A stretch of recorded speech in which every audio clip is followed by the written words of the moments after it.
Good morning dear students. Last lecture में मैंने आपको आई इफेक्ट की पावर, प्लस आई की पावर और माइनस आई पावर कंपेयर करना सिखाया था। वो ऑर्डर आपको याद होना चाहिए, तभी आपको आज का लेक्चर पढ़ना है। जब तक ऑर्डर याद ना हो तब तक ये लेक्चर नहीं देखना है। और फिर मैंने स्टार्ट किया था आई इफेक्ट के एप्लीकेशंस, अनुप्रयोग, जिसमें से पहला एप्लीकेशन में पढ़ा रहा था आपको मध्यवर्तियों के स्थायित्व की तुलना। मध्यवर्तियों के स्थायित्व की तुलना में मैं आपको बता चुका हूं मध्यवर्ती 6 प्रकार के होते हैं। पहले 3 की हम स्टेबिलिटी की बात करेंगे, लास्ट की 3 की यहां कोई बात नहीं करेंगे, जहां ये आएंगे वहीं बात करेंगे रिएक्शंस में। अब सवाल यह है कि पहले तो आज के लेक्चर में मैं आपको बताऊंगा मध्यवर्ती क्या होता है। टाइप्स तो मैं बता चुका हूं, 6 टाइप का होता है। आज पढ़ाऊंगा मध्यवर्ती की परिभाषा, और ये मध्यवर्ती पहले 3 कार्बोकेटायन, कार्बेनायन और फ्री रेडिकल कैसे बनते हैं इसके बारे में कहानी, फिर इनकी स्टेबिलिटी कैसे कंपेयर करते हैं उस पर जाने वाले हैं। तो देखिए, सबसे पहले एक रिएक्शन की आपको याद हो, जब मैंने रिएक्शन स्टार्ट की थी उस समय मैंने एक छोटा फॉर्म में रिएक्शन बताया था कि अभिकारक और अभिकर्मक अभिक्रिया करके उत्पाद और सहोत्पाद बनाता है। मैंने कहा था समय बीतेगा और रिएक्शन बड़ी हो जाएगी। आज वही दिन आया है। कुछ समय बाद, 4-5 दिन बाद ये रिएक्शन बड़ी होने जा रही है। और बड़ी कैसे हो रही है, ध्यान सुनना। हो सकता है आपके रिएक्टेंट और रिएजेंट, आप अंग्रेजी वाले टर्म याद रखें, अभिकारक और अभिकर्मक अभिक्रिया करके डायरेक्ट प्रोडक्ट और बाई प्रोडक्ट बना दें। वैसा ही है जैसे आप कोचिंग से डायरेक्ट अपने घर जाएं, जैसे रिएक्टेंट और रिएजेंट डायरेक्ट किस में कन्वर्ट हो जाए, प्रोडक्ट में, तो हम बोलेंगे डायरेक्ट प्रोडक्ट में कन्वर्ट हो गया है। आप सीधे घर चले जाओ तो अगर आप बीच में कहीं भी एक जगह रुकते हो तो उस स्थिति को, उसे कहते हैं हम इंटरमीडिएट पोजीशन। क्या बोलते हैं, इंटरमीडिएट। तो मध्यवर्ती क्या है, ध्यान सुनना। मध्यवर्ती एक ऐसा स्पीसीज होता है जो अत्यधिक अस्थायी होता है। क्या होता है, अत्यधिक अस्थायी, हाईली अनस्टेबल। यहां लिखता हूं हाईली अनस्टेबल, बहुत ज्यादा अनस्टेबल होता है। क्योंकि अगर ये स्टेबल हुआ तो आपकी रिएक्शन यहीं रुक जाएगी, आगे क्यों जाएगी। इसका मतलब यह है कि मध्यवर्ती अत्यधिक अस्थायी होते हैं और बहुत कम समय के लिए अभिक्रिया के दौरान बनते हैं। यह मध्यवर्ती की परिभाषा है। हो सकती है आपकी अभिक्रिया डायरेक्ट बिना मध्यवर्ती बनाए प्रोडक्ट में कन्वर्ट हो जाए, और हो सकता है आपकी अभिक्रिया मध्यवर्ती बनाए। दोनों बातें हो सकती हैं। परिभाषा में आप ऐसे लिखोगे, मध्यवर्ती क्या होते हैं, अत्यधिक अस्थायी स्पीसीज होते हैं, बहुत कम समय के लिए अभिक्रिया के दौरान बनते हैं। तो पहले आप ये डायग्राम बना दीजिए, पहले फिर मैं आपको ये परिभाषा लिखा देता हूं। जल्दी से बनाइए डायग्राम, पॉज कर लीजिए और जल्दी से ड्रॉ करिए। रिएक्टेंट प्लस रिएजेंट रिएक्शन करके बना रहा है मध्यवर्ती, वो बाद में कन्वर्ट हो रहा है प्रोडक्ट और बाई प्रोडक्ट में। बना दिया, प्लीज पॉज कर लेना और जल्दी से ड्रॉ कर देना। कर लिया होगा ड्रॉ, चलो लिखें। मध्यवर्ती अत्यधिक अस्थायी होते हैं जो, मध्यवर्ती अत्यधिक अस्थायी होते हैं जो अभिक्रिया में बहुत कम समय के लिए बनते हैं। जो अभिक्रिया में बहुत कम समय के लिए बनते हैं, मतलब इनकी लाइफ साइकिल, जीवन चक्र बहुत कम होता है। जो अभिक्रिया में बहुत कम समय के लिए बनते हैं। तो ये तो हो गया आपकी मध्यवर्ती की परिभाषा। टाइप्स में आपको लास्ट लेक्चर में पढ़ा चुका हूं। अब मैं आपको लेके चलता हूं ये मध्यवर्ती तीनों कार्बोकेटायन, कार्बेनायन और फ्री रेडिकल बनते कैसे हैं। तो नेक्स्ट उसके लिए हमें पढ़ना पड़ेगा बंध विखंडन। तो नेक्स्ट देखिए बेटा, बंध विखंडन, अंग्रेजी में बोले तो बॉन्ड क्लीवेज और बॉन्ड फिजन और बॉन्ड ब्रेकिंग, और हिंदी में बोले तो बंध विखंडन। ये अकेला सही है बेटा, बंध विखंडन है ना, बंध टूटने वाला है। केमिस्ट्री कहती है बंध 2 तरीके से टूट सकता है। कैसे 2 तरीके से, मैं आपको पहले बात बता देता हूं। इस बॉन्ड में इलेक्ट्रॉन है, बोलो हाँ है ना, 2 इलेक्ट्रॉन है। ये एक एटम है, ये दूसरा एटम है। बॉन्ड में 2 इलेक्ट्रॉन है। अगर इन दोनों इलेक्ट्रॉनों को, बॉन्ड के दोनों इलेक्ट्रॉनों को कोई एक ही परमाणु ले जाता है, चाहे ये ले जाए चाहे ये ले जाए, तो एक प्रकार का बंध विखंडन हो गया। दूसरे बंध विखंडन में क्या होता है, 2 इलेक्ट्रॉन है, एक इलेक्ट्रॉन भाई साहब तेरा, एक इलेक्ट्रॉन मेरा। तो एक इलेक्ट्रॉन जब दोनों परमाणु ले जाते हैं तो उसे दूसरे टाइप का बंध विखंडन कहते हैं। अब दोनों बंध विखंडन को साइंटिस्ट ने नाम दिया है। क्या नाम दिया वो हमें पढ़ना है। देखिए, सबसे पहले अगर मैं फर्स्ट बात करूं, आपके पास है CH3 और ये X जुड़ा हुआ है। ध्यान सुनना, अभी मैं क्या करने वाला हूं, इस बंध में दोनों इलेक्ट्रॉन है, इन दोनों इलेक्ट्रॉनों को एक ही परमाणु को खिलाने वाला हूं। अब कौन से परमाणु को खिलाऊंगा बेटा, इलेक्ट्रॉन कौन सा परमाणु लेके जाएगा, जिसकी इलेक्ट्रोनेगेटिविटी ज्यादा होगी या कम होगी, जिसकी इलेक्ट्रोनेगेटिविटी ज्यादा होगी। मान लेते हैं ये जो X है वो मोर इलेक्ट्रोनेगेटिव है, मोर इलेक्ट्रोनेगेटिव मतलब जिसकी इलेक्ट्रोनेगेटिविटी क्या है प्यारे बच्चों, ज्यादा है। तो ये X क्या करेगा, इस बंध के दोनों इलेक्ट्रॉनों को लेकर के चला जाएगा।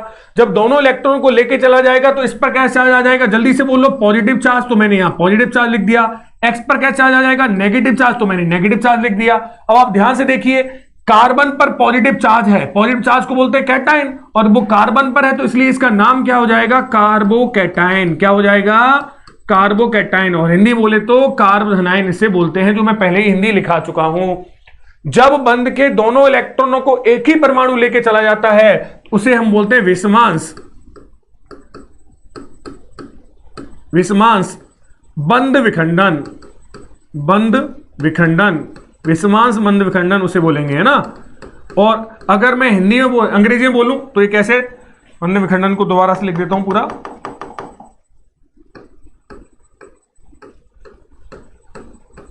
विषमांश बंध विखंडन, है ना। विषमांश बंध विखंडन को अंग्रेजी में हम कहेंगे हेट्रोलिटिक क्लीवेज। क्या बोलते हैं बेटा, हेट्रोलिटिक क्लीवेज। हेट्रोलिटिक क्लीवेज में हमेशा बंध के दोनों इलेक्ट्रॉनों को एक ही परमाणु लेकर के जाता है। सेकंड, मान लीजिए आपके पास है CH3 और ये Y। अब फिर से मैं हेट्रोलिटिक क्लीवेज ही करा रहा हूं, एक बार और प्रैक्टिस कर लेते हैं। हेट्रोलिटिक क्लीवेज मतलब विषमांश, मतलब समान रूप से नहीं बट रही है कोई चीज, तो विषमांश बंध विखंडन हो गया। बंध के इलेक्ट्रॉन विषमांश रूप से बटने वाले हैं। अब दोनों बॉन्ड के इलेक्ट्रॉनों को एक ही परमाणु लेके जाएगा, और वो लेके जाएगा जिसकी विद्युत ऋणात्मकता ज्यादा है। तो मैंने इस केस में मान लिया ये मोर EN रखता है। क्या रखता है बेटा, मोर EN। जब इसकी EN ज्यादा है तो दोनों इलेक्ट्रॉनों को ये लेके जाएगा, जब ये लेके जाएगा तो इस पर नेगेटिव और इस पर क्या जाएगा बेटा, पॉजिटिव। तो यहां मैंने क्या लिख दिया, CH3 पॉजिटिव प्लस यहां लिख दिया Y नेगेटिव। CH3 पर नेगेटिव आएगा, है ना, CH3 नेगेटिव और Y पॉजिटिव। क्योंकि प्यारे बच्चों ये नेगेटिव चार्ज कार्बन पर है, इसलिए मैं इसे क्या बोलूंगा, कार्ब एनाइन। क्या बोलूंगा, कार्ब एनाइन, या हिंदी बोले तो कार्ब ऋणायन। तो पहला पॉइंट तो ये आया। जल्दी से आप ये दोनों पॉइंट्स लिख दीजिए। हेट्रोलिटिक क्लीवेज आपको समझ में आ गया है। इसके तुरंत बाद में आपको एक लाइन शानदार सी ऐड कराने वाला हूं, पहले इसे ऐड करिए, पॉज कर लीजिए। क्या आप लोगों ने बना लिया, सुने, बना लिया, बोलूं लाइन। लाइन इस प्रकार से है, विषमांश बंध विखंडन से लिखें, विषमांश बंध विखंडन से हमेशा आयन बनते हैं। आयन मतलब जिन पर आवेश होता है। विषमांश बंध विखंडन से हमेशा आयन बनते हैं, अर्थात धनायन तथा ऋणायन, अर्थात धनायन तथा ऋणायन। याद रखना, विषमांश बंध विखंडन से क्या बनता है बेटा, आयन बनते हैं, अर्थात धनायन तथा ऋणायन। थर्ड लेते हैं। थर्ड, अगर मैं इस तरीके से तोड़ूं कि भाई साहब तुम भी खुश और हम भी खुश, एक इलेक्ट्रॉन 13 और एक इलेक्ट्रॉन 13, दोनों के एक एक इलेक्ट्रॉन है। देखो यहां कुछ इस प्रकार से तीर चलाएंगे, इसको ध्यान से देखना। जब आप कभी भी एक इलेक्ट्रॉनों का ट्रांसफर कराओ या मूवमेंट कराओ तो हाफ एक साइड में ही एरो मार्क करते हैं, ऐसे करके, है ना, आधा तीर। इसे बोलते हैं एक इलेक्ट्रॉन का यहां से यहां मूवमेंट हो रहा है। अगर दो इलेक्ट्रॉन भाग रहे हैं तो आपको दोनों साइड में ऐसे लगाना है ना तीर। तो आपको बोलना है ये 2 इलेक्ट्रॉनों का फ्लो के लिए दोनों साइड में और आधे इलेक्ट्रॉन के फ्लो के लिए एक साइड में एरो या तीर लगाना होता है। ये आपको पता रहना चाहिए। नेक्स्ट, तो मैंने यहां एक एक इलेक्ट्रॉन इसको दिया, इसको लिया, तो मैंने हाफ हाफ एरो दोनों जगह यूज किया है, फिश एरो बोलते हैं इसको। अब जब दोनों इलेक्ट्रॉनों को एक एक इलेक्ट्रॉनों, दोनों इलेक्ट्रॉनों में से एक एक इलेक्ट्रॉन दोनों परमाणु लेके जाते हैं तो ये आपका विषमांश बंध विखंडन तो नहीं हुआ। तो ये दूसरे टाइप का बंध विखंडन होता है जिसे हम कहते हैं समांश बंध विखंडन। क्या बोलते हैं बेटा, समांश बंध विखंडन, जिसे बोलते हैं होमोलिटिक, होमोलिटिक क्लीवेज। क्या बोलते हैं बेटा, होमोलिटिक क्लीवेज बोलते हैं। तो इसमें इसके पास आया एक इलेक्ट्रॉन, इसके पास भी आया एक इलेक्ट्रॉन। जब कार्बन के पास एक इलेक्ट्रॉन हो उसे पढ़ते हैं डॉट, तो इसे पढ़ेंगे CH3 डॉट। क्या पढ़ेंगे, CH3 डॉट। इसे बोलते हैं फ्री रेडिकल। क्या बोलेंगे, फ्री रेडिकल। तो ये फ्री रेडिकल हो गया। अब फ्री रेडिकल देखो, इस पर कोई आवेश तो है नहीं, धनात्मक या ऋणात्मक, तो ये कैसा हो गया, न्यूट्रल। न्यूट्रल मतलब उदासीन, उदासीन। तो यहां भी उदासीन। एक लाइन लिखेंगे, पहले जल्दी से आप इसको बना दीजिए, जल्दी से। थर्ड पॉइंट पॉज करिए और जल्दी से ड्रॉ करिए। बना दिया, लिखिए स्टार मार्क करके। समास बंध विखंडन के कारण, समास बंध विखंडन के कारण उदासीन स्पीशीज बनते हैं। याद रखना, उदासीन, फ्री रेडिकल पर कोई आवेश नहीं होता है ना, उदासीन होते हैं। समास बंध विखंडन के कारण उदासीन स्पीशीज बनते हैं। समास बंध विखंडन के कारण उदासीन स्पीशीज बनते हैं। जिन्हें मुक्त मूलक कहते हैं, जिन्हें मुक्त मूलक कहते हैं। डन कहानी। तो आपको यह पॉइंट ध्यान में रखना है अब कि हमने क्या क्या पढ़ा, मध्यवर्ती क्या होता है, कितने टाइप का होता है, और पहले तीन में से कब कार्बोकेटाइन कौन से बंध विखंडन से बनता है, कार्बेनाइन कौन से बंध विखंडन से बनता है, और फ्री रेडिकल कौन से बंध विखंडन से बनता है। अब मैं थोड़ी थोड़ी बातें आपको और बताना चाहूंगा, बट एक लाइन मेरी बड़े ध्यान से सुन लीजिए। वो इस प्रकार से है, जब भी कार्बन पर फ्री रेडिकल हो, याद रखना बहुत काम आएगा, जब भी कार्बन पर फ्री रेडिकल हो या कार्बन पर नेगेटिव चार्ज हो या कार्बन पर पॉजिटिव चार्ज हो, पॉजिटिव हो, नेगेटिव हो या फ्री रेडिकल हो, तो वहां कार्बन के अधिकतम बंधों की संख्या 3 होती है। आप चाहो तो नोट लगा के लिख सकते हो, यहां पर नोट लगा के लिख सकते हो। जब कार्बन पर धनात्मक, लिखो जल्दी से नोट लगा के, जब कार्बन पर धनात्मक या ऋणात्मक या मुक्त मूलक उपस्थित हो, जब कार्बन पर धनात्मक या ऋणात्मक या मुक्त मूलक उपस्थित हो, तो अधिकतम बंधों की संख्या 3 होती है। तो अधिकतम बंधों की संख्या 3 होती है। डन है। ये काम कहां आएगा, देखो इस प्रकार से काम आएगा। अगर मैं आपसे पूछूं यहां आपके पास फ्री रेडिकल बना हुआ है, तो मैं पूछूं यहां कोई हाइड्रोजन होगा क्या, तो आप कहना नहीं सर यहां कोई हाइड्रोजन नहीं, नो हाइड्रोजन, यहां हाइड्रोजन नहीं होगा, क्योंकि पहले से ही देखो जब फ्री रेडिकल किसी भी एटम पर होता है तो उसके पहले से 3 बॉन्ड बने हुए हैं, तो 3 से ज्यादा बॉन्ड ये बना नहीं सकता, तो यहां हाइड्रोजन प्रेजेंट नहीं होगा। बट इसी जगह मैं आपसे पूछूं यहां ये सबके सब काम आएंगे आपको, यहां फ्री रेडिकल है तो 2 बॉन्ड बने हुए हैं, एक तीसरा बॉन्ड और होगा, तो यहां पर एक हाइड्रोजन होगा। तो आप ये देख सकते हो कि हाइड्रोजन है या नहीं है, जिससे आपको कभी भी संकर्ण अवस्था पूछनी है जाए, संकर्ण अवस्था पूछी जाए तो वहां आपको सिग्मा बॉन्ड गिनने होते हैं। तो सिग्मा बॉन्ड, क्योंकि हाइड्रोजन सिग्मा बॉन्ड बनाता है, तो इसका प्रभाव हाइब्रिडाइजेशन में आएगा। अगर आपने यहां हाइड्रोजन मान लिया तो आपकी हाइड्रोजन मान लिया तो आपकी हाइब्रिडाइजेशन अलग आएगी, और यहां हाइड्रोजन नहीं माना तो आपकी हाइब्रिडाइजेशन अलग आएगी। तो ध्यान रखें, carbon positive charge, carbon negative charge, carbon free radical हमेशा कितने बंध बनाते हैं, 3 बंध बनाते हैं, 3 से ज्यादा बंध नहीं बनाते। अब मैं थोड़ी थोड़ी बातें कार्बोकेटाइन और कार्बेनाइन और फ्री रेडिकल के बारे में और बताना चाहता हूं। पहले आप जल्दी से ये पॉइंट दोनों को लिख लीजिए। अब नेक्स्ट बात करते हैं। देखिए ये क्या है, जैसे अगर मैं बात करूं यहां आपके पास है इंटरमीडिएट, इंटरमीडिएट, और इंटरमीडिएट कौन कौन से हैं, एक तो है आपके पास कार्बोकेटाइन, 3 बॉन्ड होंगे जिसके हमेशा ध्यान रखें, दूसरा है कार्बेनाइन नेगेटिव चार्ज, और चौथा है आपके, थर्ड है आपके पास फ्री रेडिकल। ठीक है, सबसे पहले मैं आपसे पूछूं इनमें number of electrons in valence shell, valence shell में कितने इलेक्ट्रॉन है। अगर आपको पता है ये कार्बन किस तरीके से बॉन्ड बनाया हुआ है, ये ऐसे 3 बॉन्ड से जुड़ा हुआ है हाइड्रोजन के साथ, एक बॉन्ड में 2 इलेक्ट्रॉन, तो टोटल इलेक्ट्रॉन कितने हो गए, 6 इलेक्ट्रॉन होते हैं। तो याद रखें कार्बोकेटाइन के पास कितने इलेक्ट्रॉन होते हैं बेटा, 6 इलेक्ट्रॉन। ऑक्टेट इनकम्प्लीट है, इसलिए ये इलेक्ट्रॉन क्या हुआ, इलेक्ट्रॉन डेफिशिएंट स्पीसीज है, डेफिशिएंट स्पीसीज। याद रखें कार्बोकेटाइन इलेक्ट्रॉन डेफिशिएंट होते हैं क्योंकि उनकी वैलेंस सेल में ऑक्टेट कंप्लीट नहीं होता। कितने इलेक्ट्रॉन होते हैं, 6 इलेक्ट्रॉन होते हैं। ऐसे ही मैं आपसे पूछूं यहां आपके पास है H C H H और ये नेगेटिव चार्ज, चलिए बताइए 6 इलेक्ट्रॉन तो बॉन्ड में हो गए, 2 इलेक्ट्रॉन, ये टोटल इलेक्ट्रॉन 8 इलेक्ट्रॉन हो गए। तो इसके ये इलेक्ट्रॉन डेफिशिएंट नहीं है, कंप्लीट इलेक्ट्रॉन ऑक्टेट है। ये इलेक्ट्रॉन रिच स्पीसीज होते हैं बेटा, क्या होता है, इलेक्ट्रॉन रिच स्पीसीज, इन्हें इलेक्ट्रॉन की जरूरत नहीं है। ऐसे ही यहां बात करोगे तो आपके पास H C H H और ये एक फ्री रेडिकल, टोटल 6 इलेक्ट्रॉन तो बॉन्ड में हो गए, एक ये डॉट है, एक इलेक्ट्रॉन एक्स्ट्रा है, 7 इलेक्ट्रॉन हो गए। और ये भी क्या हो गया आपका, electron deficient species, deficient species हो गया है ना। तो ये बात आपको ध्यान में रखना है, carbocation and free radical electron deficient होते हैं, एंड कार्बेनाइन आपका इलेक्ट्रॉन रिच स्पीसीज होता है। अब मैं हाइब्रिडाइजेशन की बात करता हूं। नेक्स्ट हाइब्रिडाइजेशन स्टेट है ना, आपको पता है हाइब्रिडाइजेशन में नेगेटिव चार्ज, लोन पेयर और सिग्मा बॉन्ड पार्टिसिपेट करते हैं। प्यारे बच्चों यहां कितने सिग्मा बॉन्ड है, 3 सिग्मा बॉन्ड है। 3 सिग्मा बॉन्ड का मतलब हाइब्रिडाइजेशन होगी sp2। यहां अगर आप देखोगे negative charge 3 sigma bond total 4, तो यहां हाइब्रिडाइजेशन हो जाएगी sp3। और यहां अगर आप हाइब्रिडाइजेशन देखोगे तो बेटा यहां हाइब्रिडाइजेशन आपके पास 3 सिग्मा, फ्री रेडिकल को भी कभी भी हाइब्रिडाइजेशन कैलकुलेशन में यूज नहीं करते, ना पॉजिटिव चार्ज को करते हैं, नेगेटिव चार्ज को करते हैं बस। तो 3 सिग्मा बॉन्ड है, तो यहां भी हाइब्रिडाइजेशन क्या हो जाएगी, sp2।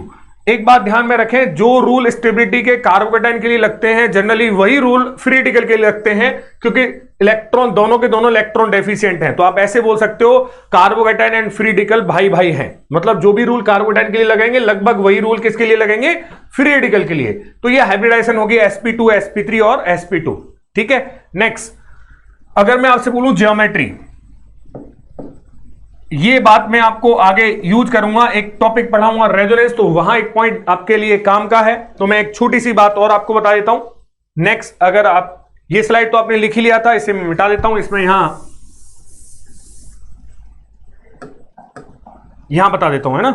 यहां देखिए, इस पर वापस आएंगे, पहले यहां देख लेते हैं पॉइंट कैसे है। कार्बन का अगर एटॉमिक नंबर देखेंगे 6, अगर आप कॉन्फिगरेशन लिखेंगे 1s2 2s2 2p2 ये होता है।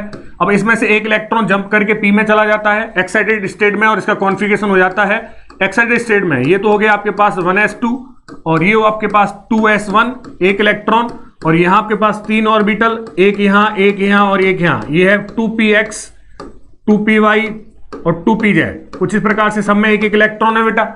अब मैं आपसे पूछूं, यहां 3 p ऑर्बिटल होते हैं, सब आप पढ़ चुके हो केमिकल बॉन्डिंग में। अनपेयर्ड इलेक्ट्रॉन कितने ऑर्बिटल्स में है, तो एक s है जिसमें से अनपेयर्ड इलेक्ट्रॉन है, और 3 p हैं। कितने बेटा, 3 p ऑर्बिटल हैं और एक s ऑर्बिटल है जिसके पास कार्बन में अनपेयर्ड इलेक्ट्रॉन है।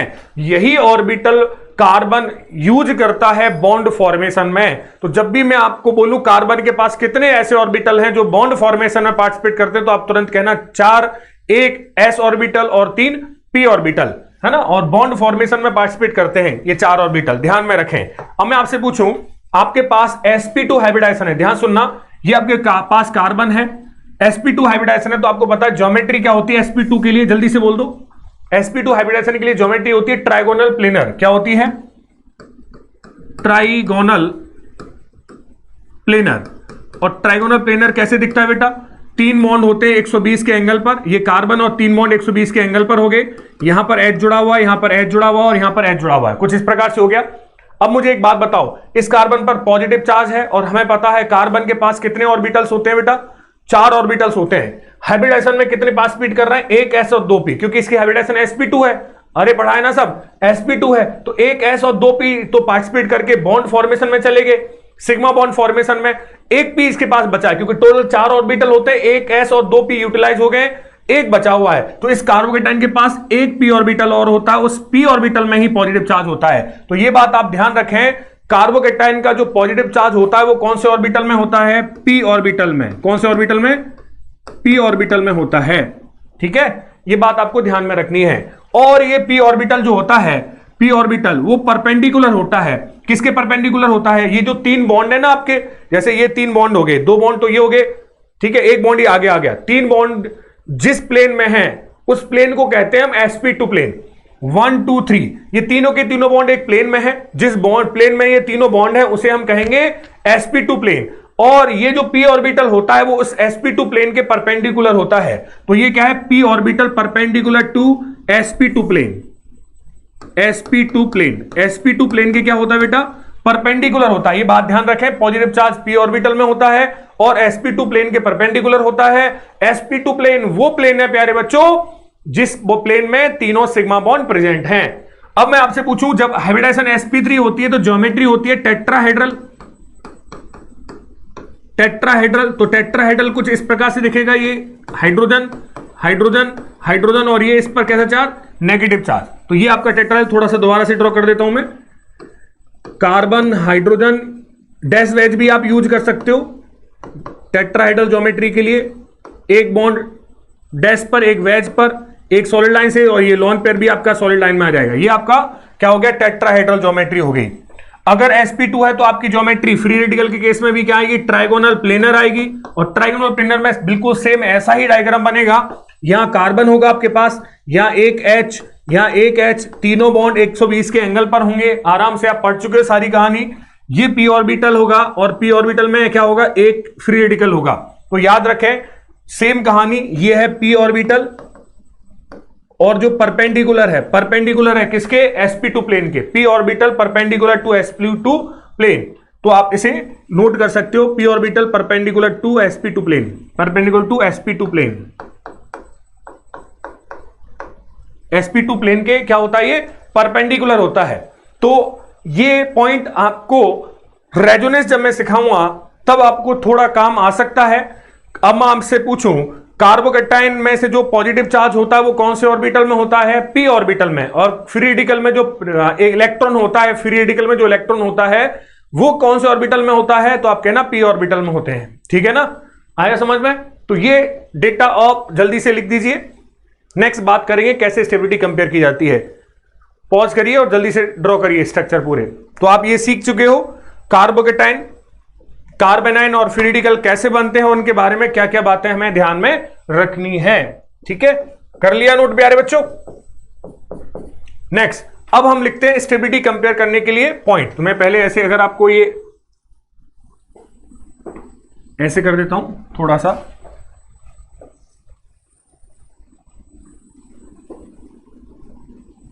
ठीक है, बनाया। चले next, tetrahedral geometry, trigonal planar geometry. देखिए नेक्स्ट, अब हम चलने वाले हैं कॉन्सेप्ट। ये और लिख देना नोट लगा के, जब भी मैं पूछूं कार्बन के पास कितने p और कितने ऑर्बिटल हैं जो बॉन्ड फॉर्मेशन में पार्टिसिपेट करते हैं, तो आप कहना 4, 1 s और 3 p ऑर्बिटल होते हैं।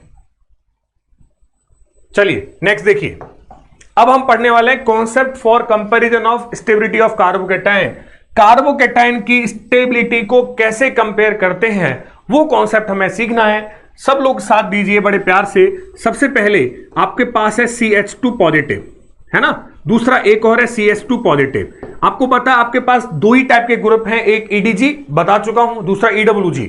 EDG मतलब प्लस आई, EWG मतलब माइनस आई। तो ऐसा करते हैं, एक बार यहां जोड़ देते हैं EDG ग्रुप, बड़े प्यार से क्या जोड़ दिया, EDG, और यहां जोड़ दिया EWG।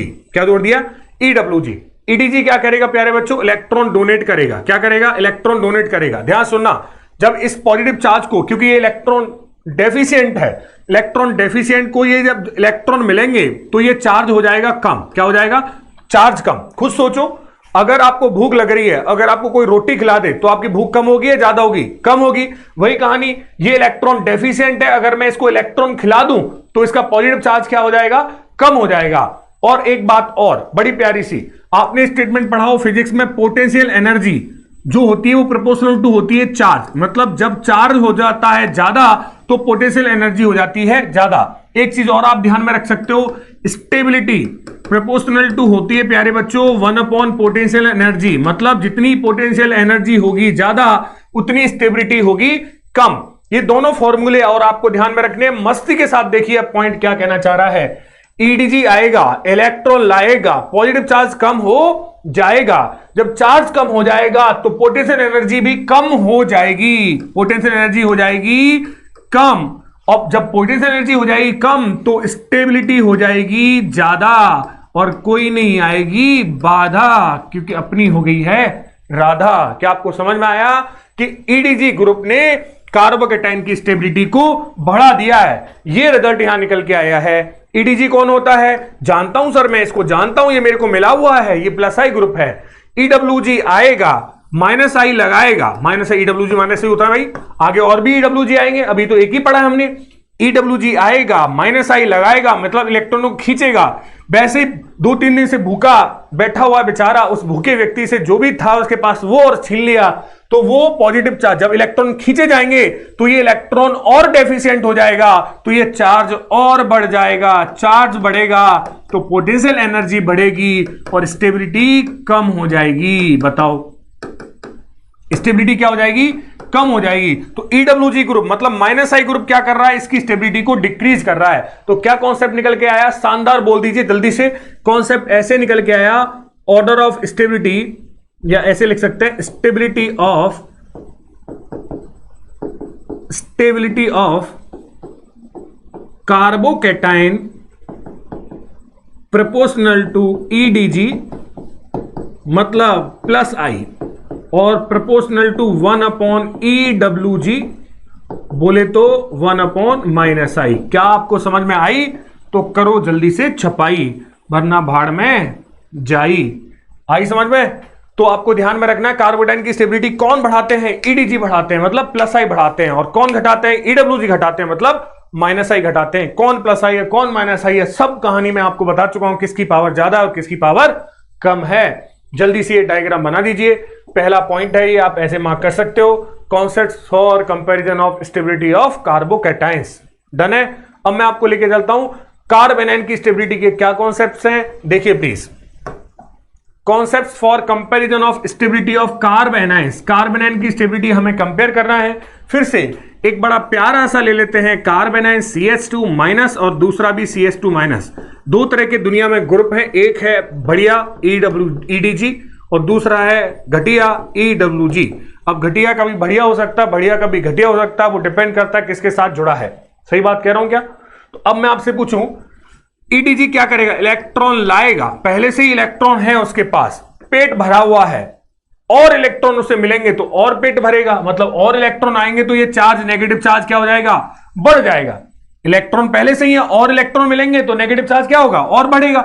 नेगेटिव चार्ज का मतलब क्या है? इलेक्ट्रॉन डेंसिटी वहां हाई है, इलेक्ट्रॉन और आए तो और डेंसिटी हाई हो जाएगी, तो यह चार्ज बढ़ेगा, चार्ज बढ़ेगा तो पोटेंशियल एनर्जी बढ़ेगी और स्टेबिलिटी हो जाएगी कम। तो सीधी सी बात, रिजल्ट ये निकला कि स्टेबिलिटी को कम कर रहा है कौन सा ग्रुप? EDG, मतलब प्लस आई ग्रुप जो होता है वो कार्ब एनायन की स्टेबिलिटी को कम कर देता है। EWG आएगा, इलेक्ट्रॉन लेगा, अब इसके पास इलेक्ट्रॉन डेंसिटी हाई है, नेगेटिव चार्ज का मतलब electron density high, high density से अगर इलेक्ट्रॉन खींचे जाएंगे तो वो डेंसिटी क्या होगी? कम होगी। जब डेंसिटी कम होगी तो चार्ज हो जाएगा कम, पोटेंशियल एनर्जी हो जाएगी कम और स्टेबिलिटी हो जाएगी ज्यादा, और कोई नहीं आएगी बाधा। क्योंकि बात आई समझ में? तो EWG ग्रुप मतलब माइनस आई ग्रुप क्या करता है प्यारे बच्चों? स्टेबिलिटी को बढ़ा देता है। डन कहानी। तो कॉन्सेप्ट क्या निकल के आया, जल्दी से बोलो।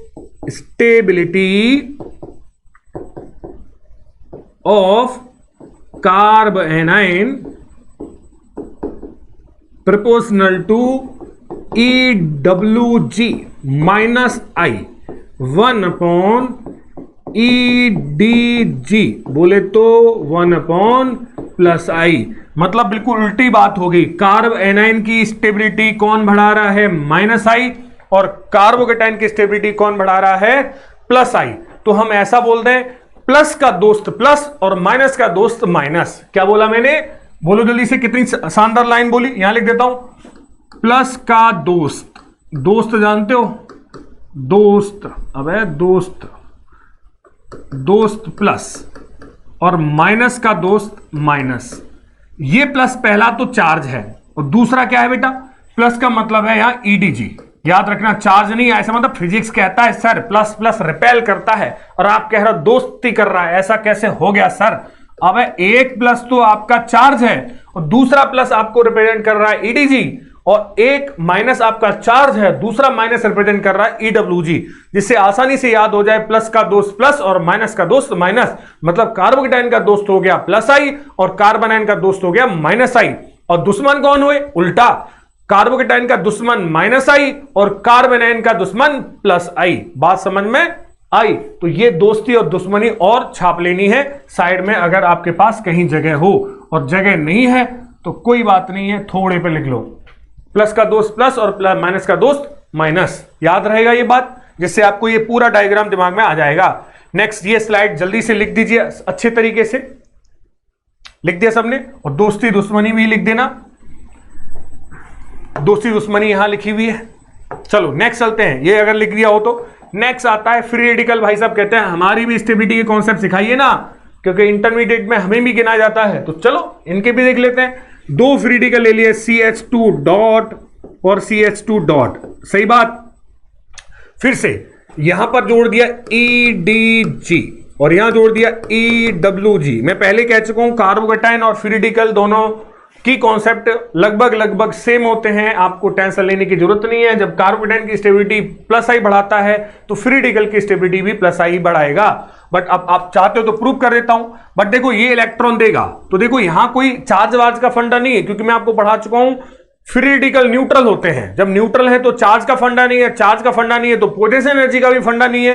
तो इसको इस तरीके से कंपेयर करते हैं। देखिए इस भाई साहब के पास टोटल इलेक्ट्रॉन मैं आपको पढ़ा के आया हूं, फ्री रेडिकल के पास होते हैं 7 इलेक्ट्रॉन वैलेंस शेल में।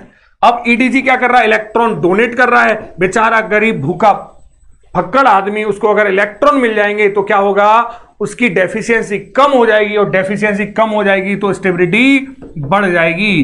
तो वही हुआ जो हमने पहले बोला था कि स्टेबिलिटी ईडीजी बढ़ाता है। ये पहले से मरा हुआ है, 7 इलेक्ट्रॉन है, ऑक्टेट कंप्लीट नहीं है और इलेक्ट्रॉन खींच लिए गए, तो यहां स्टेबिलिटी क्या हो जाएगी प्यारे बच्चों, स्टेबिलिटी यहां पर कम हो जाएगी। तो लॉजिक क्या निकल के आया, stability of free radicals proportional to EDG proportional to plus I और 1/EWG, बोले तो 1/-I। क्या आपको बात समझ में आया? ये तीनों की स्टेबिलिटी के कंपेरिजन में है। आपको ज्यादा दिनों तक ध्यान रखना है तो आप ध्यान रख सकते हो। कार्बोकेटाइन फ्री रेडिकल भाई भाई, कार्बोकेटाइन का दोस्त +I और कार्बोनाइन का दोस्त -I, बाकी दुनिया भाड़ में जाई। बात समझ में आई? तो अब तक देखो कहानी कैसे सीक्वेंस बैठा है।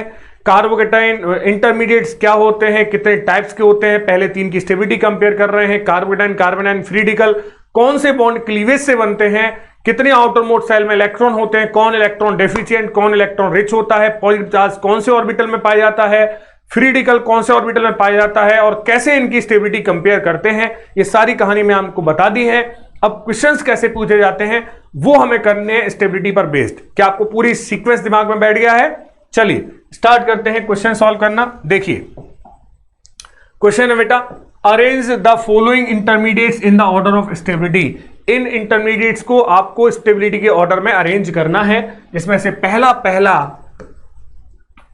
सवाल है भाई साहब, है सवाल, कुछ और नहीं है, पहला है। पहले पॉइंट की बात कर रहा हूं, पहले क्वेश्चन की बात कर रहा हूं। देखिए आसान सा क्वेश्चन लेते हैं। ज्यादातर मैं जो सवाल कराने वाला हूं बेटा वो ले लेता हूं कार्बोकेटाइन और कार्बोनाइन पर। फ्री रेडिकल पर भी एक आध देख लेंगे। कार्बोकेटाइन और कार्बोनाइन पर क्यों? क्योंकि जो कार्बोकेटाइन की स्टेबिलिटी का ऑर्डर होता है वही फ्री रेडिकल की स्टेबिलिटी का ऑर्डर आएगा लगभग। इसलिए जहां जहां फ्री रेडिकल पर सवाल उनको दोबारा से रिपीट करूंगा तो कोई नया पॉइंट नहीं मिलेगा। इसलिए मैं ज्यादातर सवाल जो रखने वाला हूं वो कार्बोकेटाइन और कार्बोनाइन की स्टेबिलिटी पर रखने वाला हूं। इसे बोलते हैं मिथाइल कार्बोकेटाइन, क्योंकि मिथाइल ग्रुप पर है, मिथाइल कार्बोकेटाइन। ठीक है। अब आपसे पूछा जाए, ये है आपके पास CH3CH2 पॉजिटिव, ये कार्बोकेटाइन पॉजिटिव चार्ज।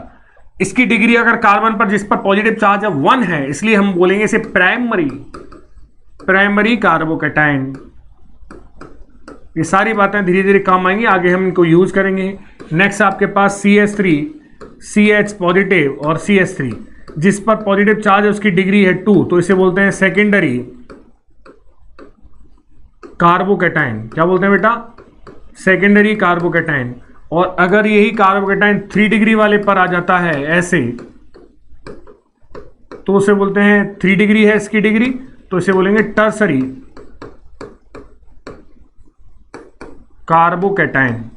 आपको अभी तो मैं अप्रोच बताऊंगा स्टेबिलिटी कंपेयर करने की बढ़िया तरीके से। ध्यान सुनिए, ये 3 कार्बोकेटाइन आपको दिए गए हैं, इनकी 4 कार्बोकेटाइन आपको दिए गए हैं, इनकी स्टेबिलिटी आपको कंपेयर करनी है।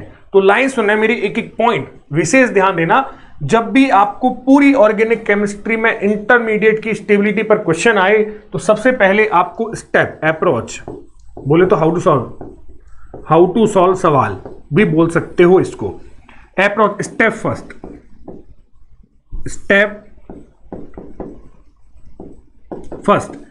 फर्स्ट में आपको सबसे पहले देखना है सेंट्रल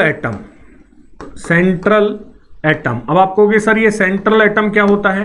तो सेंट्रल एटम का मतलब है वो एटम जिस पर पॉजिटिव चार्ज है। तो सेंट्रल एटम यहां भी कौन है? कार्बन, यहां भी कार्बन, यहां भी कार्बन, यहां भी कार्बन और यहां भी कार्बन, सब जगह सेंट्रल एटम बिल्कुल सेम है। पहला स्टेप, सवाल को गलत मत कर देना, पहला स्टेप है सेंट्रल एटम। सेंट्रल एटम आपका या तो डिफरेंट होगा या सेम होगा, 2 ही केस हो सकते हैं। तो अभी जितने भी केस में इंटरमीडिएट की स्टेबिलिटी के लूंगा आज और कल की क्लास में, वो सबके सब बेस्ड होंगे सेंट्रल एटम सेम। आगे ऐसे क्वेश्चंस आएंगे जिनमें सेंट्रल एटम डिफरेंट होगा, तो क्या होगा वो कहानी आगे बताऊंगा। सेंट्रल एटम सेम मिला तो अब आप स्टेप सेकंड में जाएंगे, और स्टेप सेकंड में आप देखेंगे इफेक्ट ऑफ ग्रुप्स। मतलब सेंट्रल एटम सेम हो गया, 2 व्यक्ति हैं, एक ये है और एक ये है, दोनों में लड़ाई हो रही है, दोनों के सेंट्रल एटम क्या हो गए, सेम हो गए। जब दोनों के सेंट्रल एटम सेम हो गए तो अब क्या करेंगे, ये अपने घरवाली को बुलाएगा लड़ने के लिए, देखो आगे घरवाली सज धज के, और ये अपनी घरवाली को बुलाएगा लड़ने के लिए। बुलाएगा नहीं बुलाएगा, क्योंकि जब सेंट्रल एटम बिल्कुल सेम है तो दोनों की लड़ाई बिल्कुल क्या हो गई, सेम हो गई।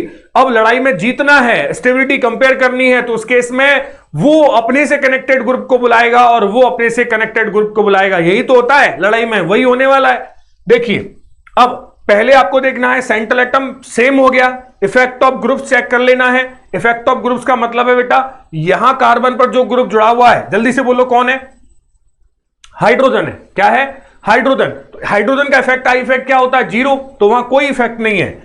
यहां पर सेंट्रल एटम पर एल्काइल ग्रुप जुड़ा हुआ है जिसका क्या इफेक्ट होता है, प्लस आई, पहचानना आता है आपको। यहां आपको क्या ग्रुप जुड़ा हुआ है, प्लस आई, पहचानना आता है आपको। यहां ग्रुप कौन सा जुड़ा हुआ है, प्लस आई, पहचानना आता है आपको। यहां भी कौन सा ग्रुप है, प्लस आई। कितने प्लस आई है, बोलो 3 प्लस आई है, तो यहां 3 प्लस आई हो गई। अब मुझे बताओ, आपको इतना तो पता है जुड़े हुए ग्रुप का इफेक्ट मैंने देख लिया, ध्यान से सुनते जाना। जुड़े हुए ग्रुप के बाद आपको पता ईडीजी कार्बोकेटाइन की स्टेबिलिटी कौन बढ़ाता है, प्लस आई या माइनस आई, जल्दी से बोल दो।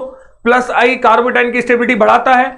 यहां प्लस आई कितना है, 0, यहां कितना है 1, यहां 2, यहां 3। जितने प्लस आई होंगे ज्यादा उतनी कार्बोकेटाइन की स्टेबिलिटी होगी ज्यादा, इसलिए आंसर अपने आप आ गया। तो बोलिए किसकी स्टेबिलिटी सबसे ज्यादा होगी, फोर्थ वाले की। तो इसमें स्टेबिलिटी का ऑर्डर क्या आएगा आपके पास, बोलिए जल्दी से। यहां आएगा आपके स्टेबिलिटी का ऑर्डर 3 डिग्री, 2 डिग्री, 1 डिग्री और सबसे लास्ट में आएगा मिथाइल कार्बोकेटाइन। कितना आसान है, ये स्टेबिलिटी का ऑर्डर है। पॉइंट समझ में आया, ये 2 स्टेप है। अभी बढ़ते जाएंगे, अभी मत लिखना अप्रोच को जैसे जैसे आगे सीक्वेंस बनता जाएगा तो लास्ट में जितनी बड़ी अप्रोच हो सकती है उसे एक साथ लिखेंगे। अभी आपको ध्यान में रखना है, सबसे पहले स्टार्टिंग हमेशा माइंड की होनी चाहिए सेंट्रल एटम से। सेंट्रल एटम सेम हो गया तो जुड़े हुए ग्रुप का इफेक्ट आपको देखना है। तो चलिए अप्रोच फिर से नेक्स्ट स्टेप में लिखेंगे हम, इसे मैं मिटा देता हूं और ये स्टेबिलिटी का ऑर्डर आपको ध्यान में रखना है। ये ऑर्डर इसका आया क्वेश्चन नंबर 1 में। क्वेश्चन नंबर 2 देखिए बेटा, पॉइंट सुनना। क्वेश्चन नंबर 2 पढ़ाने से पहले मैं आपको एक पॉइंट और बताना चाहता हूं। पहले आपको सेंट्रल एटम देख लिया, बिल्कुल सही है। जुड़े हुए ग्रुप का इफेक्ट देख लिया, बिल्कुल सही है। अब देखो जुड़े हुए ग्रुप भी 2 तरह के होते हैं। मुझे 5 मिनट चाहिए, सब मेरे साथ दीजिए, आपकी ऑर्गेनिक केमिस्ट्री की पूरी लाइन आपके दिमाग में बैठ जाएंगी। तो पूरी यहां अप्रोच ही लिख देता हूं पहले सॉल्व करने के लिए। हाउ टू सॉल्व सवाल बोले तो पहले लिखना है आपको सेंट्रल एटम। स्टेप फर्स्ट आपको देखना है सेंट्रल एटम, ठीक है। अभी हम केस लेंगे सेम है, तो सेम आया तो आप नीचे चले जाओगे। स्टेप सेकंड आपको इफेक्ट ऑफ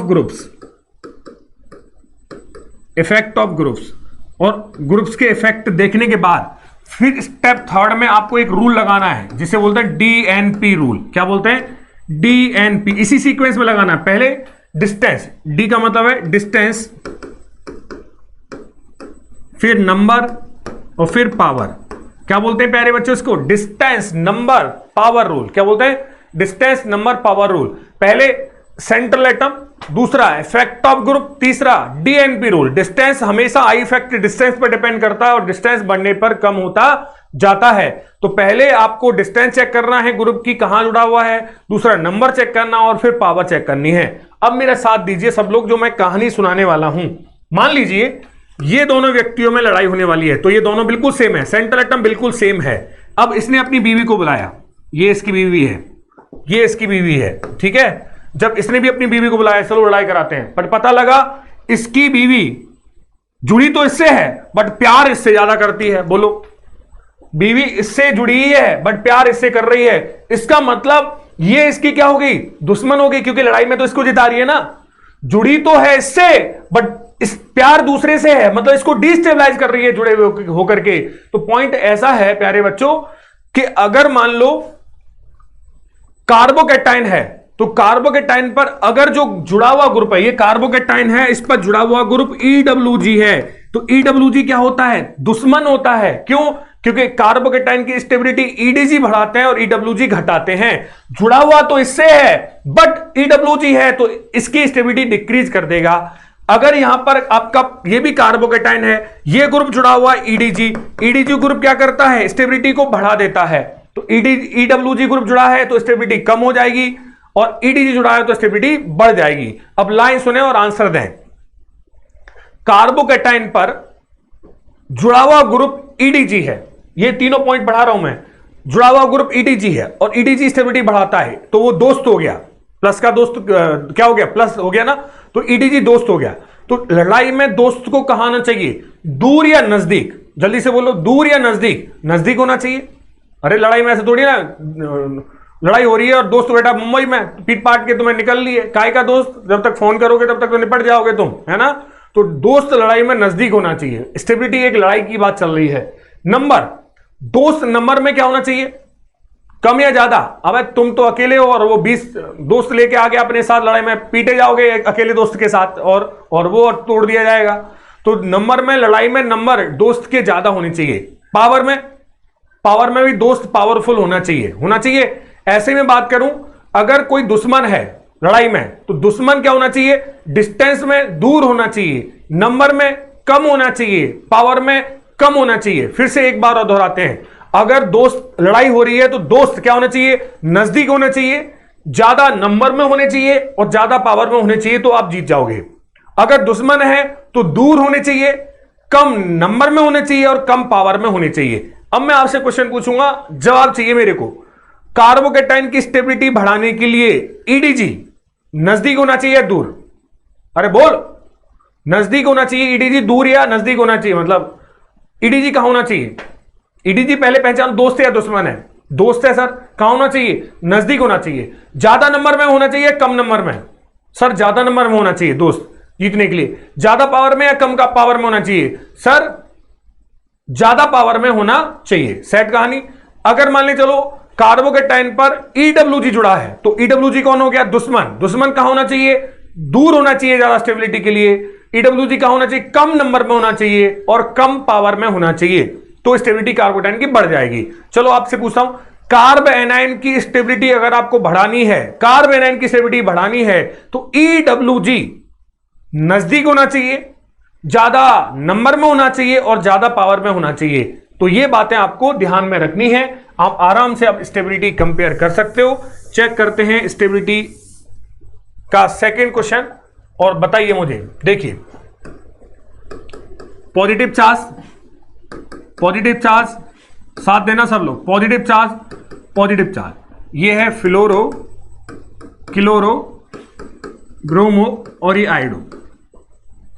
साथ दें सब लोग। सबसे पहला खोपड़ी में आएगा सेंट्रल एटम, इसके अलावा कुछ और नहीं आना चाहिए ना। सेंट्रल एटम सब जगह सेम है, कार्बन कार्बन कार्बन कार्बन सब जगह सेम हो गया। अब कार्बन पर देखो दो यहां पर हाइड्रोजन और है। मैं कितनी छोटी छोटी बातें आपको बता चुका हूं। कार्बन पर पॉजिटिव नेगेटिव अगर फ्री रेडिकल होता है तो उसके मैक्सिमम 3 बॉन्ड होते हैं, तो एक तो बना हुआ पहले से, 2 हाइड्रोजन और यहां होंगे। हाइड्रोजन का जो इफेक्ट होता है वो क्या होता है बेटा, जल्दी से बोल दो। 0 होता है तो इसका कोई इफेक्ट नहीं है। अब मैं आपसे पूछूं इस ग्रुप का इफेक्ट बताओ जल्दी से, इस ग्रुप का इफेक्ट, क्योंकि ये न्यूट्रल है सर और ये एल्काइल ग्रुप नहीं है क्योंकि इसमें फ्लोरीन आ रखा है। ये पूरा का पूरा ग्रुप माइनस आई है। देखो ऐसे घुमाना है हाथ, ये पूरा का पूरा ग्रुप सिर्फ माइनस आई है, बट जिसकी वजह से बना है उसके ऊपर ही लिखते हैं माइनस आई। मैं पढ़ा चुका हूं तो इसके ऊपर क्या लिख देंगे, माइनस आई। क्या आपको बात समझ में आया? ऐसे ही आज से हम जो हाइड्रोजन जुड़े हुए हैं उनके बारे में बात नहीं करेंगे क्योंकि हाइड्रोजन का इफेक्ट होता है 0। तो मैं आपसे पूछूं, ये बताओ पूरा ग्रुप माइनस आई किसकी वजह से, Cl, तो Cl के ऊपर माइनस आई। मजा आया। पूरा ग्रुप माइनस आई किसकी वजह से, घुमाना ऐसे है, पहले माइंड को ऐसे घुमाना है और ऐसे रख देना है माइनस आई। पूरा ग्रुप माइनस आई किसकी वजह से, आयोडीन, तो यहां क्या लिख दिया, माइनस आई। सेंट्रल एटम हो गया, ग्रुप के इफेक्ट चेक कर लिए, जिसमें अप्रोच है देखो, सेंट्रल एटम चेक कर लिया, इफेक्ट ऑफ ग्रुप चेक कर लिया। अब कौन सा रूल लगा दोगे, डिस्टेंस, नंबर और पावर। तो पहले बताओ प्लस का दोस्त या दुश्मन, जल्दी से। प्लस का दोस्त या दुश्मन है माइनस आई, प्लस का कार्बोकैटायन का दुश्मन है ना माइनस आई, क्योंकि ईडब्ल्यूजी क्या करते हैं, स्टेबिलिटी कम करते हैं। तो मैं लिख देता हूं stability of carbocation proportional to EDG और प्रोपोर्शनल टू 1 ईडब्ल्यूजी। और यहां पर ईडब्ल्यूजी ग्रुप ही है सबके सब दुश्मन है। तो दुश्मन में पहले डिस्टेंस चेक करेंगे। चलो बोलो यहां से, सेंट्रल एटम को 1 मानेंगे, 1 2 पर जुड़ा हुआ है दुश्मन, 1 2 पर जुड़ा हुआ है। सेंट्रल एटम को 1 2 पर जुड़ा हुआ है, 1 2 पर डिस्टेंस क्या होगी, सेम। अब नंबर कितना दुश्मन है माइनस आई, 1 1 1 1, दुश्मन भी नंबर में क्या हो गया, सेम। अब चलेंगे पावर में। बताओ पावर किसकी ज्यादा है? माइनस आई पावर देखो यहां काम आएगी, 4 बहनें हैं, याद है ना? तोड़ दूंगा, एक एक नाम याद होना चाहिए। प्लस आई इफेक्ट का ऑर्डर, माइनस आई इफेक्ट का ऑर्डर भाई साहब याद चाहिए मेरे को। तो फ्लोरो क्लोरो ब्रोमो आयोडो में से फ्लोरो की माइनस आई पावर क्या होती है? ज्यादा होती है। जब इसकी माइनस आई पावर ज्यादा है तो इसका मतलब इसकी स्टेबिलिटी सबसे कम हो गई, क्योंकि ये इसका दुश्मन है और दुश्मन की पावर ज्यादा होगी तो स्टेबिलिटी कम होगी। तो आंसर बताइए क्या आएगा? डी सी बी ए। कितना आसान है बोलो ना। पहले सेंट्रल एटम, सारी आई इफेक्ट खत्म हो गया एप्लीकेशन कार्बोकेटाइन के आई इफेक्ट पर बेस्ड। पहला जल्दी से बोलो, स्टेबिलिटी कंपेयर करने के लिए क्या आया? जल्दी से बोलो। पहले सेंट्रल एटम, फिर जुड़े हुए ग्रुप का इफेक्ट, फिर दोस्ती और दुश्मनी के अकॉर्डिंग फॉर्मूला लिख लो, फिर चेक कर लो कहां स्टेबिलिटी बढ़ रही है और कहां स्टेबिलिटी घट रही है, डीएनपी रूल लगा करके। थर्ड क्वेश्चन, अगर इसी क्वेश्चन में जल्दी से बना लीजिए, पॉज कर लीजिए एक बार इसको और फिर थर्ड क्वेश्चन पर चलते हैं। थर्ड क्वेश्चन देखिए बेटा, यहां आपके पास है negative charge, negative charge, negative charge और नेगेटिव चार्ज। जल्दी से बताना है, मजा आएगा। ये फ्लोरो क्लोरो ब्रोमो और आयोडो ये जुड़े हुए हैं। सबसे पहले कहां से खोपड़ी स्टार्ट करेगी? Central atom. मैं एक भी स्टेप स्किप नहीं करूंगा, हर बार हर स्टेप को बोलूंगा बेटा। सेंट्रल एटम आपका बिल्कुल सेम है, सेंट्रल एटम आपका सेम है तो आप देखोगे जुड़े हुए ग्रुप का इफेक्ट, इसका इफेक्ट अगर आप चेक करोगे तो पूरा का पूरा ग्रुप का माइनस आई है। किसकी वजह से? फ्लोरीन, तो यहां माइनस आई। ये पूरा का पूरा माइनस आई, किसकी वजह से? क्लोरीन। ये पूरा माइनस आई, किसकी वजह से? ब्रोमीन। ये पूरा माइनस आई, किसकी वजह से? आयोडीन। ये माइनस आई हो गया, बोलो ना। अब मुझे बताओ नेगेटिव और माइनस आई, माइनस का दोस्त माइनस होता है तो स्टेबिलिटी क्या है यहां पर?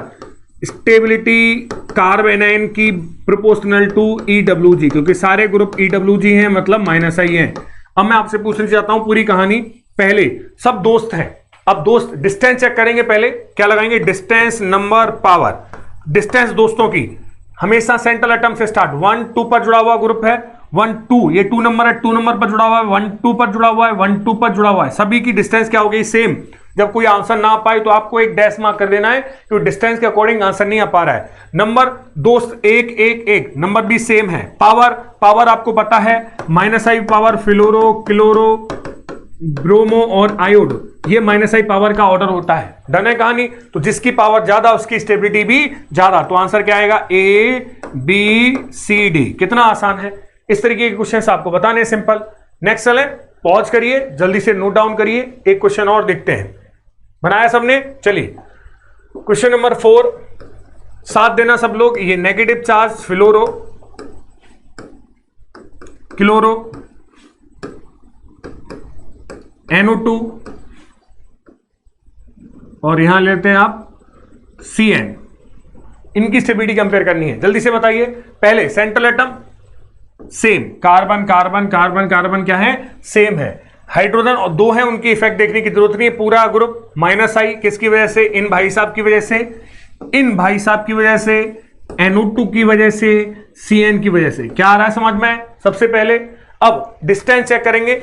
सेंट्रल एटम हो गया, जुड़े हुए ग्रुप का इफेक्ट आ गया, दोस्त या दुश्मन, तो आप बोलोगे स्टेबिलिटी जो है बेटा यहां पर EWG है, सारे के सारे ग्रुप, और EWG कार्बेनाइन की स्टेबिलिटी बढ़ाते हैं। तो ये दोस्त हुए, दोस्ती और दुश्मनी पहचान ली और रूल लगा दिया DNP। क्या लगा दिया? डिस्टेंस 1 2 1 2 1 2 1 2, सारे दोस्त सेम डिस्टेंस पर है।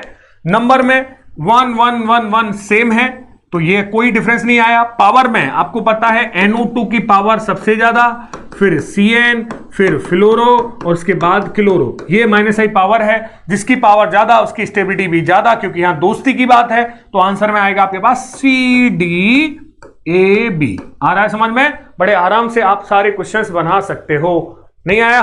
बोलिए। नेक्स्ट जल्दी से लिखिए। एक क्वेश्चन मैं और बताऊंगा आपको, उसमें आपको स्टेबिलिटी कंपेयर करना है। 20 सेकंड का पॉज लेंगे और उसके बाद मैं बताऊंगा। क्वेश्चन नंबर 5,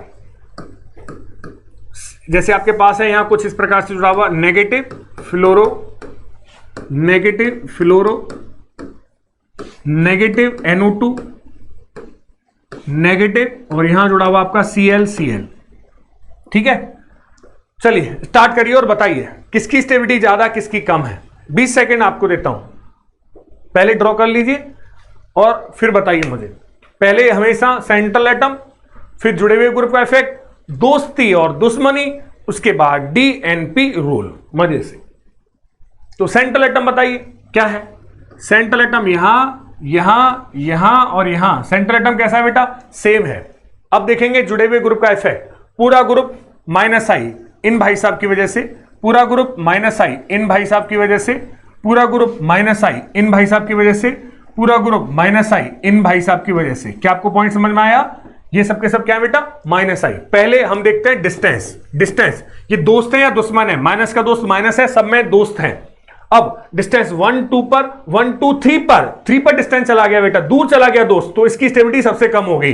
1 2 पर, 1 2 पर, इनमें डिस्टेंस पास है, इसमें डिस्टेंस दूर है, तो बताइए कौन जीता? A, C, D, इनमें डिस्टेंस सेम है तो वहां कॉमा लगा दिया। इसमें डिस्टेंस दूर है तो वो स्टेबिलिटी में कम हो गया, तो B की स्टेबिलिटी सबसे कम हो गई। डन। अब नंबर ACD में नंबर चेक करूंगा बेटा स्टेप बाय स्टेप। ए में नंबर 1 है दोस्त का, यहां भी 1 है और यहां 2 है। जितने दोस्त ज्यादा होंगे उतनी स्टेबिलिटी ज्यादा होगी प्यारे बच्चों। तो स्टेबिलिटी में कौन जीत गया? D। A और C में नंबर सेम है तो कॉमा लगा दिया, और B सबसे लीस्ट स्टेबल है ही। इसके बाद आती है पावर।